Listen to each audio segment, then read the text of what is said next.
ठाण्यामध्ये ठाकरेंची शिवसेना आणि मनसेचा धडक मोर्चा।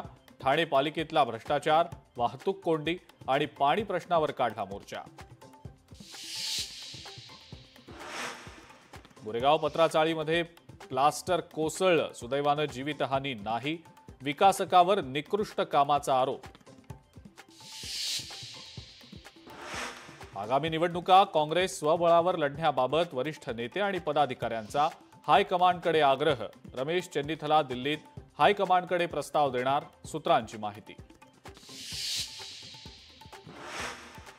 समीर पाटील रवींद्र धंगेकरांना कायदेशीर नोटीस पाठवणार। घायवळला समीर पाटील पाठीशी घालत असल्याचा धंगेकरांनी केला होता आरोप।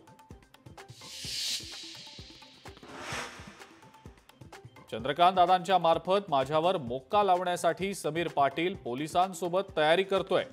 पत्रकार परिषदेमध्ये रवींद्र धंगेकरांनी केला आरोप।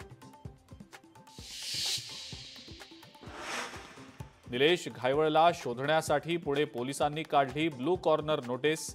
परदेशात घायवळचं लोकेशन मिळत नसल्यानं नोटीस केली जारी। आमच्या पक्षाची भूमिका राज ठाकरेच मांडतील। आमच्या पक्षाचा निर्णय आम्हीच घेणार। संदीप देशपांडेंचा राऊतांना टोला।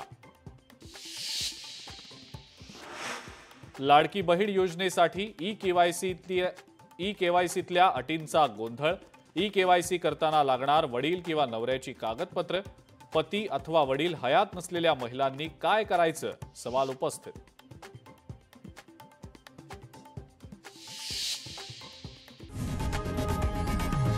लोकशाही मराठी ऐका, पहा, जागरूक रहा।